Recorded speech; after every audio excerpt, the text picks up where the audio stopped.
Hello, hello. This is an interesting chapter. It doesn't deal with the neuroscience of alcohol all that much. And the first part of the chapter is historical and almost tries to make you an informed consumer. But we'll play it the way the book has laid it out. Um, Look at these dates. Uh, the amount of time that we know, or pretty sure we know, that we've been making alcoholic beverages is is stunning. Could have been 8,000 years before Christ. Um, and beer and wine, of course, started everything off. And there's a discussion here of fermentation, and this happens in nature to some extent. Um, and there's evidence that species other than ours are drawn to alcoholic content and perhaps consume alcohol recreationally. And if you want to make alcohol, it talks about what you can start with. I've given you some, not many links, but a few links. Um, this is a legit, a legitimate documentary that goes a bit over the top. Oops, you can see I've watched it already. Um, there's been debates about, why we started farming, and some people,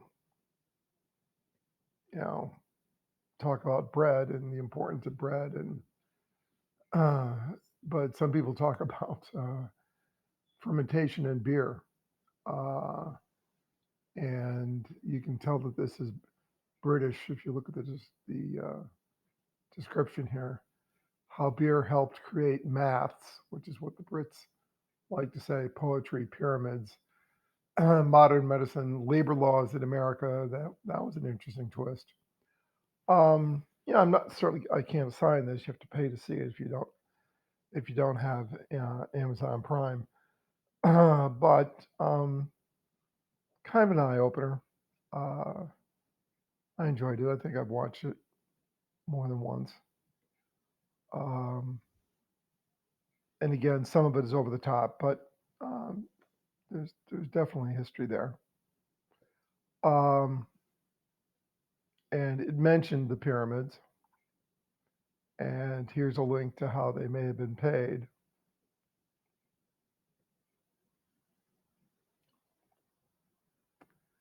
And this is an NPR story. Ancient pay stub shows workers were paid in beer, partially in beer. Um, and it wasn't just to get people drunk, it was nutritious. And one of the issues confronting civilization once people start aggregating is they pollute the water. And uh, drinking beer and wine and later distilled alcohols, but mostly beer and wine. They were actually adaptive responses to polluted water. Some people boil their water. Uh, my ancestors didn't. They did drink alcohol, and that protected them to some extent from disease. And the early colonists, United States colonists, they drank a bunch. And I think that's it for right now. Yeah, we'll come back to stills later. So, oh no, there's distillation right there. Okay, there's fermentation, there's distillation, and And this is just a graphic of a simple overview of distillations. So you have an electric stove, suggesting this is relatively modern, and you have alcohol uh, in there, uh, and you're boiling it, and alcohol boils off before water. So you have a coil in cool water where the vaporized alcohol is condensed, and then that drips down into a receptacle, and you get alcohol. You have to be very vigilant about methanol, though. You want ethanol, and badly done moonshine distillation can generate enough methanol to cause real health problems. I think, all right, is that now the end? Yeah, we'll come back to Billy's Sunday later. So, distillation, there's history of who distilled what, but Middle East brought us distillation first, finely divided spirit, um, and so they had it figured out. But that's long after fermentation, thousands of years. Proof is interesting. I don't know. I assume you understand proof, but it it's it's simple but not intuitive. Uh, so there, 90 proof whiskey is 45% alcohol, and the gunpowder British way of deciding proof was interesting, and you can get upwards of 100% uh, alcohol, or like 5% uh, pure alcohol, which would be around 190 proof. Uh, I really think that that's too dangerous to be sold. People just don't know what to do with it. And part of this chapter deals with alcohol poisoning, and that's a very real thing. So there's a discussion of how it happens, and lagers, and you may or may not know it, but you live in Pennsylvania, the home of the oldest brewery in the continental United States. And in part, it's in Pennsylvania because lagers require a cool environment. And once mines were tapped out and the coal was gone, you still had a mine and it was cool, and you could use that uh, to help make your primarily beer. And there's a bottling, and part of that movie talks about child labor laws and bottling, and light beers and regular beers, and it's pretty amazing that most what you would consider classic U.S. beers are not owned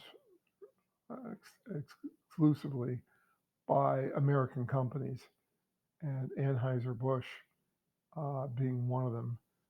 Um, Microbreweries, which were popular. There used to be one in downtown Scranton. It didn't survive, but there was a big still in the front window, very pretty. And if you want to drink popular beers, uh, there's a list, um, and imported beers, and there's wines and how they are named, and you know, uh, most wine that Americans drink is mixed, blended, in an effort to make it taste like the real deal, based on traditional winemaking procedures, largely from Europe. Um, and carbon dioxide, carbonated water, uh, its history comes from brewing. They found that if you put water over beer degassing, some of the carbon dioxide would go into the water and create sparkling water, and that was popular. The odd thing is they first discovered that if you put mice or rats in cages over the fermenting beer, they would die. And how they got from that to saying, well, let's put it in water and drink it is a little surprising. And champagnes and uh, the bottom of a champagne bottle is very a real champagne bottle is solid and designed to sustain itself against pressure. And it's a big deal about whether it's naturally fermented in the bottle or not. And there are caves and there are people who are paid to twist the bottles. Uh, it's really a deal. You can see why the French are upset when much more inexpensive methods are used to create sparkling wine, which they want to call it, and we try to call it champagne. And so there's my people, a Celt of Irish, Scottish whiskey. Um, there's a shout out to Elijah Craig, Baptist minister, Kentucky. Charles New Oak barrels. I'm not sure this comes up later in the chapter during Prohibition, but we tried to reduce the import of whiskeys from other countries by demanding that the barrels be made from virgin wood. They could be charcoal, but it had to be used the first time, and that's not overly traditional. Um, but the friend of mine is a big consumer of bourbon, and he was very upset when some wall of bourbon collapsed in at a brewer's a few years ago. He, I'm sure he didn't weep, but he felt like weeping. And vodka, many inexpensive vodkas are simply a mixture of grain, neutral spirits, and water. Uh, it's you can understand why sometimes you take high proof alcohol, grain neutral, ship it and then dilute it later because why pay to ship water around the country? Um, and there's there's reality in the mythology about vodka in terms of what you can and can't taste, and that's discussed in here. Um, and there's congeners and whiskey and 5 years and uh,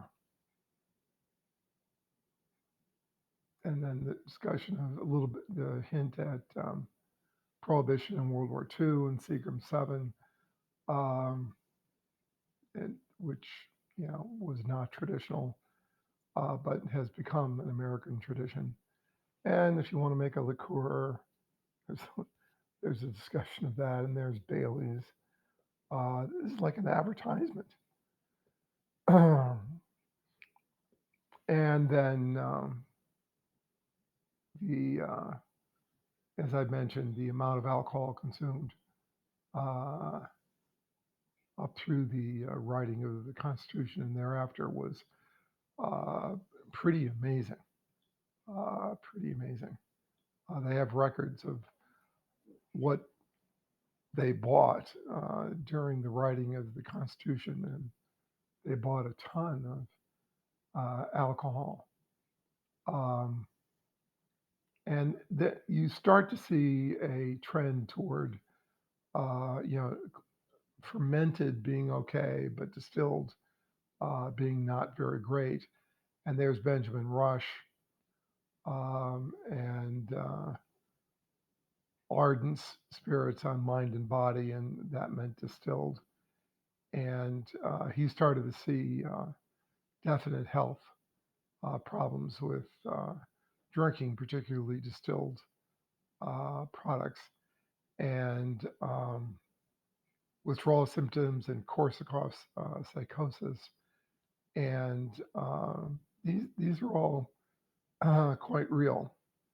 Um, and he talked about addiction and the beginning of the temperance movement, and it was interwoven with women's voting rights, as we'll see here. Uh, who drinks and why, and my people, Irish Catholics, they're very fond of it. Um, and then the Women's Christian Temperance Union and efforts to suppress uh, alcohol consumption and the liquor traffic is the most fiendish, corrupt, hell-soaked institution that ever crawled out of the slime of the eternal pit. Yeah, that's a little dark. Um, and this was a very emotional topic, and not quite the Civil War, but it divided people quite a bit, and states started getting involved in this in terms of whether they would restrict alcohol consumption. And then there were ways around it, and these tonics that were really just alcohol. And then we have amendment to the U.S. Constitution, and Mississippi was number one to ratify, and then Nebraska was the last one needed, and there it is. There's prohibition, and the beginning of prohibition was hailed in a radio sermon by the popular preacher Billy Sunday. The reign of tears is over. The slums will soon be a memory. We will turn our prisons into factories and our jails into storehouses and corn cribs. Men will walk upright now, women will smile, and children will laugh. Hell will be forever for rent. And that brings us back to something I posted and the city in which you're going to school. Billy Sunday, that very Billy Sunday, uh, was having a revival in Scranton, PA, and there was a blizzard, and whoops, uh, blizzard held no terror for the crowd that flocked to hear Billy City preach. New York almost cut off by storm. Uh, so Scranton was kind of famous for the Billy Sunday blizzard. My grandmother used to talk about it. I forget whether she was actually there. Um, and the date, well, it's March. It can snow. So Billy Sunday was, firebrand preacher. Uh, Interesting haircut. Um, so that's it for my additions to that segment. And prohibition works. There was less drinking. There was less disease. There was just an article, a piece on NPR about actually COVID and South Africa, where they, for a while, closed the bars to prevent people from gathering together. And they weren't closed enough to deal with disease, but emergency rooms uh, were empty. New Year's Eve and day, the emergency rooms used to be packed.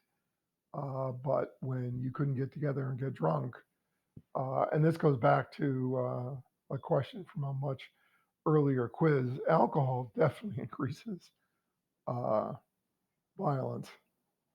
And then there's the end of prohibition, and big government or big money was involved in this, and then we got rid of it. Um, and goodbye. So I think this is the only time we had an amendment to undo an amendment. And there was World War II and regulation after 1933, and different percentages. My friend lived in Colorado, and they had special regulations for low alcohol beer. And we saw in this section that some of the big money people wanted alcohol to come back because taxes collected from alcohol were used to do a lot of things, and the rich didn't want to pay taxes, so they wanted largely the poor to pay taxes, sort of like the lottery, uh, because they would be taxed on on their alcohol intake. And there's a discussion of different cultures, and I'm very intrigued by the Mediterranean areas where a fair amount of alcohol is consumed, but public drunkenness is not tolerated much. And that makes a difference. What the society will allow people to get away with definitely makes a difference. And, the pattern of drinking is very different, and how destructive drinking can be is quite different. And there's a, look at alcohol consumption and different types of alcohol. And there's regional differences, north versus south. Here we are in Pennsylvania. We're not too high.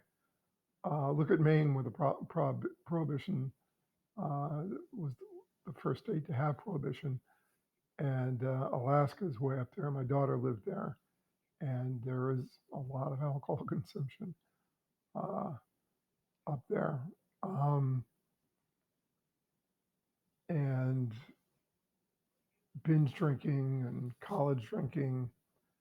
Uh, making drinking an illegal activity that you have to do in secret, and you're not going to be able to do it again for a fair amount of time. That may increase binging. And if you want to become an alcohol abuser, let me recommend binge drinking. Any addictive procedure, you want it to hit you hard and fast. And shots. Oh my God, uh, I cannot relate to shots. What the heck are you doing? You're increasing the likelihood of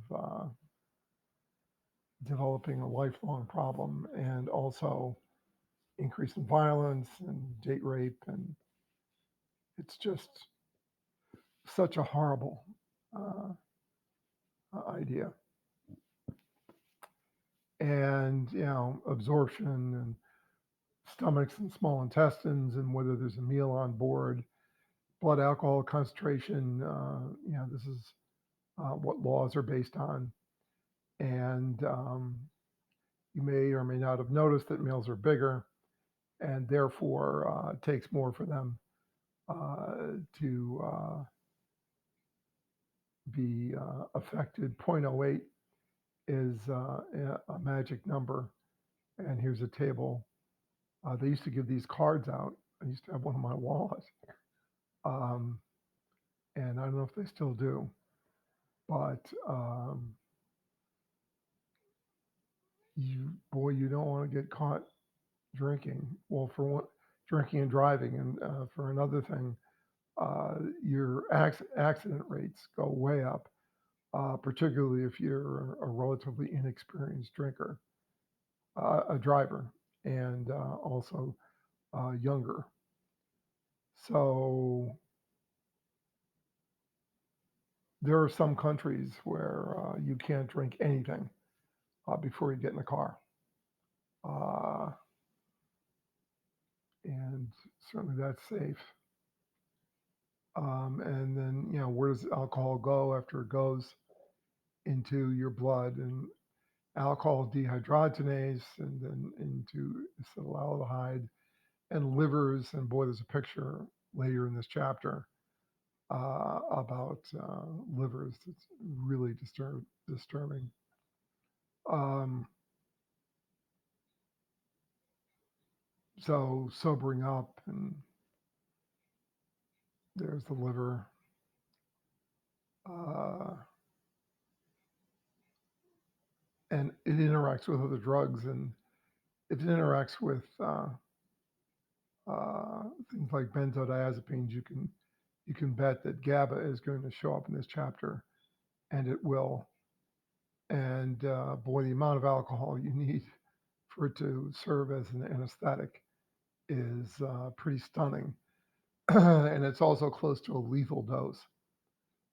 So we are much better off with modern anesthetics. Um, yeah, the effective dose for surgical anesthesia is not much lower than respiratory arrest and death. Uh, you're anesthetized then. Uh, Alcohol has a lot of effects, and here's GABA, and GABA is a neurotransmitter. Uh, GABA A is a receptor site for GABA. So if I ask you, as I've done in the past, about receptor sites, you really have to differentiate between the neurotransmitter and the site it works on. And we've seen GABA A before. Uh, and here's GABA A again. Um, it's a widespread, and GABA is a widespread inhibitory neurotransmitter. GABA A receptor is what the GABA works on. Um, and it also interacts with glutamate. Um, and glutamate is ubiquitous as an excitatory neurotransmitter. So the combination of working on GABA and glutamate is really bam bam. And it affects a number of neurotransmitters in the brain, dopamine, serotonin. We haven't seen much about acetylcholine uh, yet, but it does lots of things. And alcohol poisoning, jeez, read this. Put a card in your wallet about this one. People really die. No joke. Letting them sleep it off is often the worst possible outcome. Um, Behavioral effects, low doses, uh, you can get a little euphoric and you're very happy with yourself. But it doesn't take much more to get to levels where bad things start happening, particularly if you're driving. So there are some behavioral effects. Uh, and, point one, which is above 0.08, slow reaction time. And that's one of the reasons you should not be driving. Um, and there's cultural. And the very interesting research they did. I forget, it was, I think, some Ivy League university where they had a fake bar uh, built for the study, and you drank drinks that either did or did not have alcohol. I think they used vodka, and then they looked at social behavior and had people rate the responses. And what you think should happen has a big effect on what does happen. And they used a balanced placebo design. Placebo is very real. Uh, very important research. the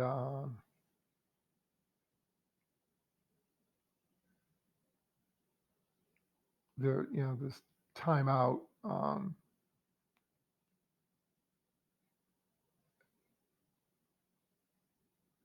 the concept of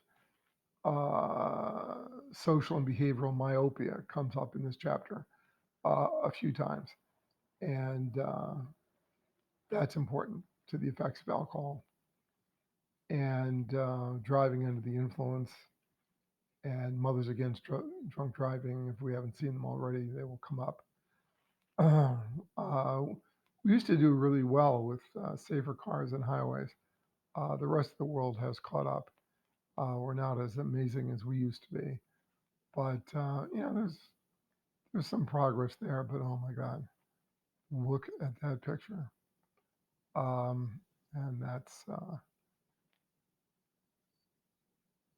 sharp increases above zero point 0.1, and of course you're already illegal if you get to zero point 0.1. Um, and there's the thing about younger drivers and inexperienced drivers, and there's this big thing about sexual behavior, and it looks like Shakespeare knew what he was talking about. Um, so you may react more to sexual stimuli, uh, but you may not uh, be physically able to respond as well uh, as they are. Um, Here's bad news. Men are generally more aroused by nonviolent erotic films than by erotic films containing violence, but after they consume alcohol, violent films are become more arousing. Uh, Alcohol and violence really do go together pretty well. And then there's blackouts. Uh, I worry very much about anyone who's having blackouts, and there's an interesting discussion there from 1884, and then crime and violence, homicide, assaults, date rape, suicide, um, and then back to some peripheral stuff.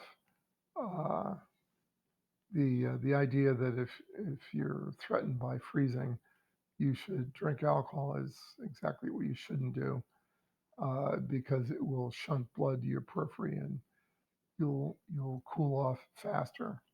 And alcohol balance and hormone effects. Uh, Alcohol does a ton of stuff to the body. And there, back to toxicity and why I don't like, uh, you know, 190 proof alcohol ever clear, and I don't like shots. Um, you're risking some serious negative consequences, and particularly if you're a male, you're becoming a threat to others. Um,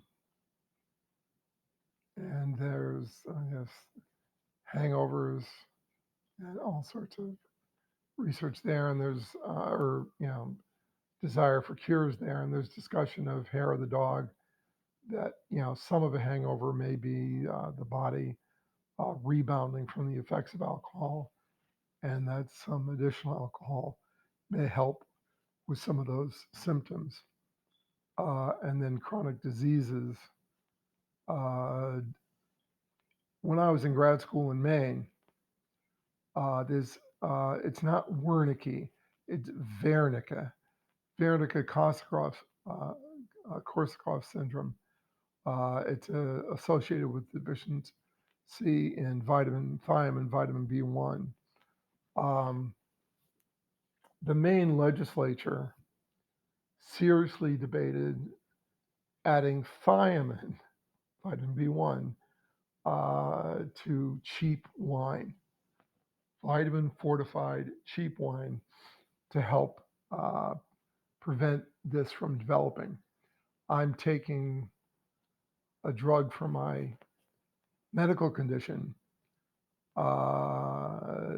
that can lead to thiamine deficiency. and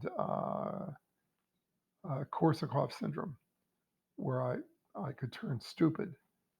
And so I have to take thiamine supplements. Um, if you know somebody who drinks a lot and they start showing symptoms of this, you get them treatment fast. There's evidence that we can stop the progression of this disorder, but aggressive thiamine therapy can probably also reverse it. And there's visible damage to the brain associated with this, which at the moment I don't think I'm getting. They do check my thiamine levels. Oh, the liver. I'm coming up on a picture here that really disturbs me. Ah, yeah, yeah.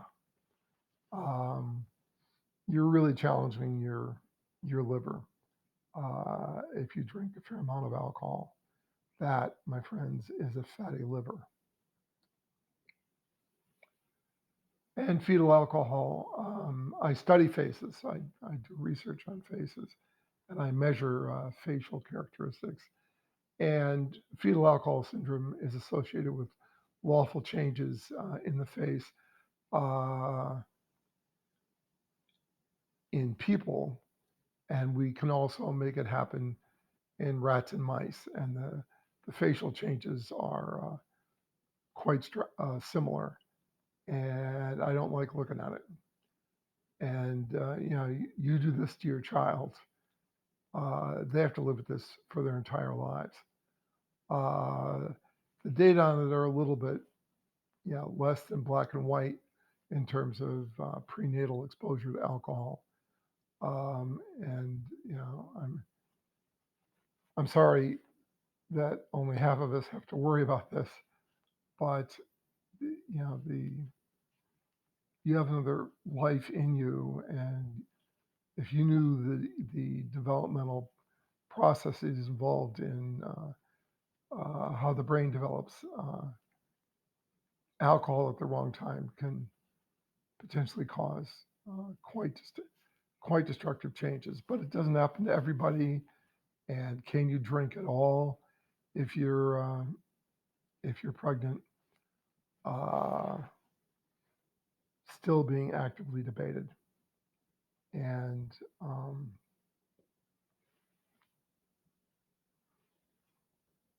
be safe. Be safe out there. And withdrawal from alcohol. I know somebody who went through this. It is vicious. Uh, More likely to cause death than withdrawal from, it says opioid. I would prefer opiate. It's bad. I mean, opiates affect the body in one very specific way. Alcohol affects the body in many, many ways. And the withdrawal from alcohol can be absolutely vicious. And there's, tremors, hallucinations, delusions, seizures, delirium tremens. That is the old term, but it's life threatening, absolutely life threatening. And again, there's benzodiazepines, and you'll remember them from earlier chapters in GABA. Of course, this is mostly GABA A. So now we, deal with, well, what is it? Is it a disease model? And uh, the DSM has, characteristics that indicate you have a problem. And somewhere we're going to get to the 12-step programs. Um, I'm not a wild advocate of them. This focus on treatment box is nice. I like behavioral treatments, and anytime I see cognitive behavioral, I'm I'm a big fan. Uh, that can be used for so many problems, uh, and even schizophrenia, much to my surprise. And then you have medications, and there's naltrexone, which is a longer lasting version of naloxone, which is Narcan, and it can reduce cravings for alcohol. And why use naltrexone? Because one dose basically will last you the whole day, and naloxone only works for a few hours, and it can really help. So recovering alcoholics sometimes take these drugs, and naltrexone, which is a long-lasting version of naloxone, is one of these drugs.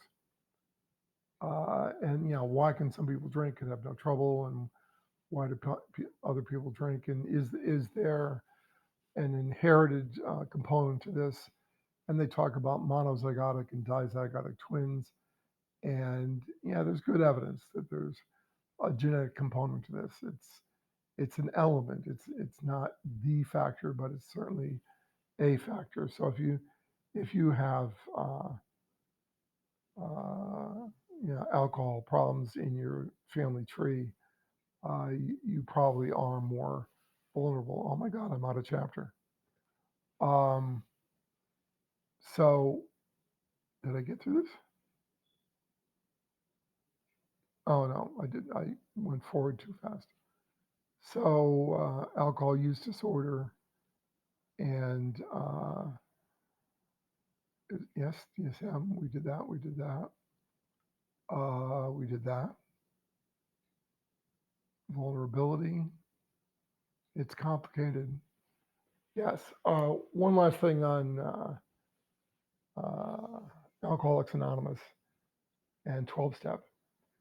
We have a rehabilitation facility in the area, and they used to contribute money to public radio, which I listen to a lot. And they talked about their treatment program, and the, the the ads I heard uh, toward the end of that time when they were uh, on NPR with their uh, contributions, they said that they treated alcoholism using the 12 step philosophy. Uh, it's not empirically based. It largely just happened, and people started using it, and it became wildly popular. And not drinking at all is